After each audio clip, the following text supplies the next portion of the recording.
Okay guys, so as you can see here, I only have POW type skills for POW type brawler.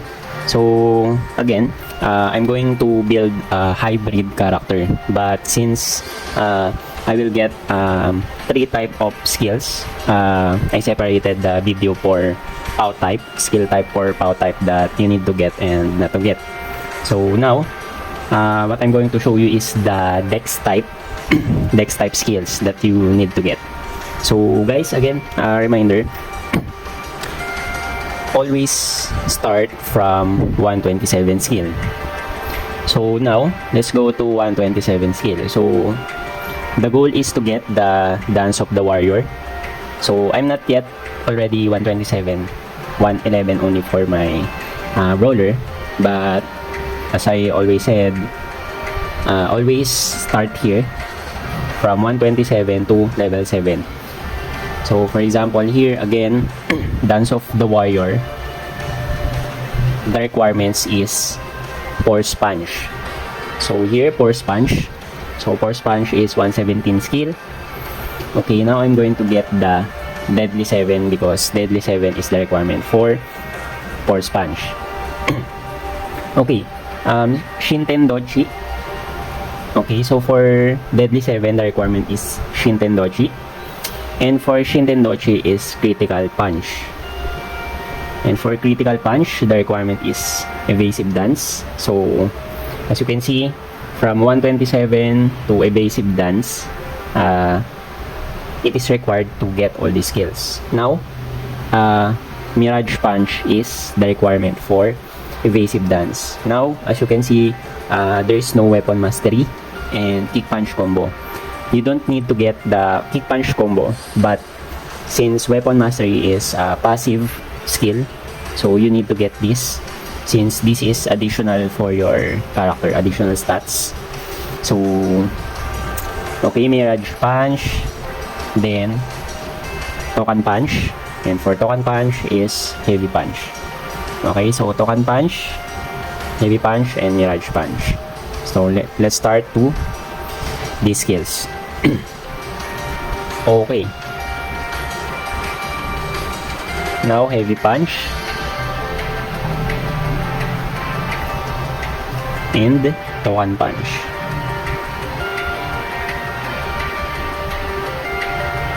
Okay, let's do the Token Punch Heavy Mastery later, or the other buffs.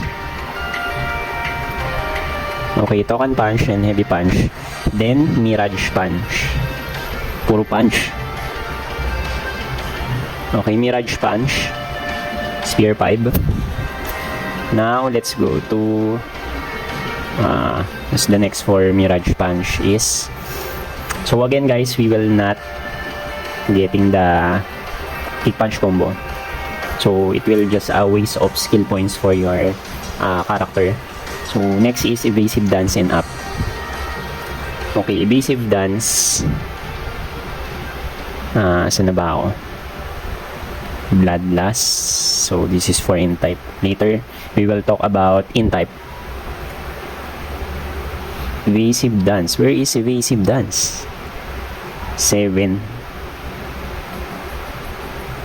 Okay, 7 is Evasive Dance. Now Critical Punch. So number 8, Critical Punch, and next for Critical Punch is Shinten Dochi and Deadly 7. Okay.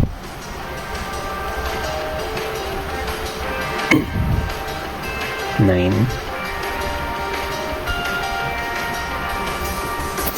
Shinten Dochi and Deadly 7. Okay, Shinten Dochi. Okay, next is Deadly 7. That's 11. 11. 7, 11. Okay, Deadly 7. Okay, now I'm going to remove first the POW skills. Okay.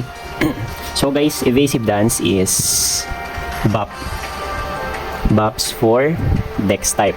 So, okay, forgot to learn.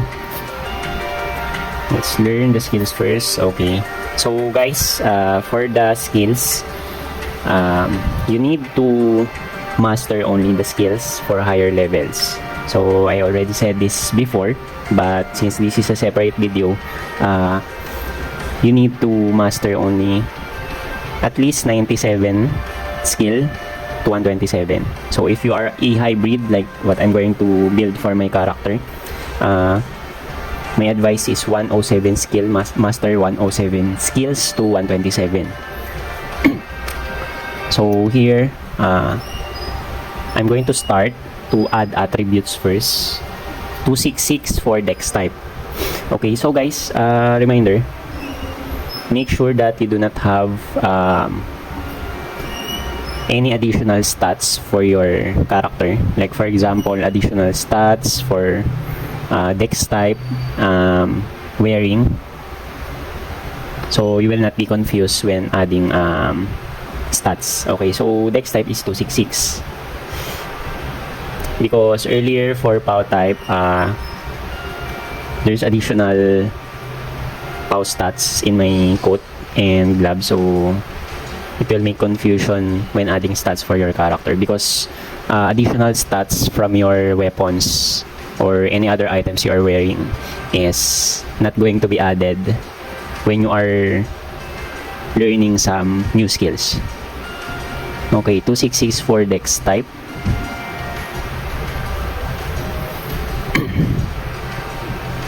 Two, 6, 1, 2, 3, 4, 5, 6.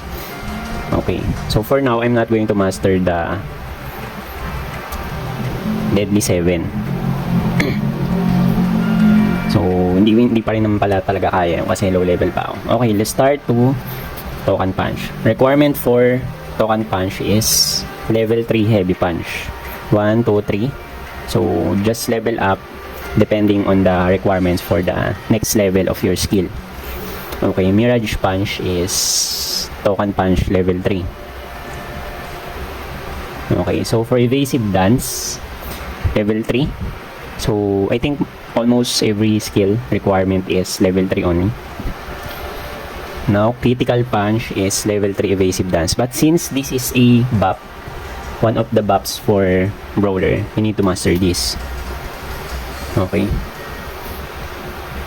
Now, critical punch, Shintendochi, requirement for Shintendochi is level 3 critical punch. Okay, and for deadly 7 is level 3 Shintendochi. Okay, so I can get my deadly 7 now. So the requirement for level 2 is 271 dex. So I'm going to do that later, but for now, this is the skills that you are going to get until 127. So what you need is to add stats until 300 plus to get the level 127 skill. Then do not get the kick punch combo. And additional, since this is a passive skill, as I mentioned before, you need to get this one. Okay, where is the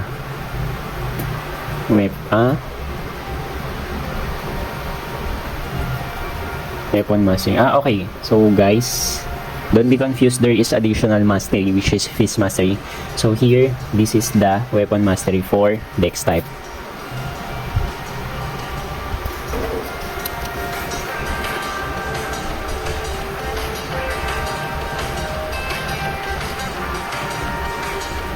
Okay, weapon mastery.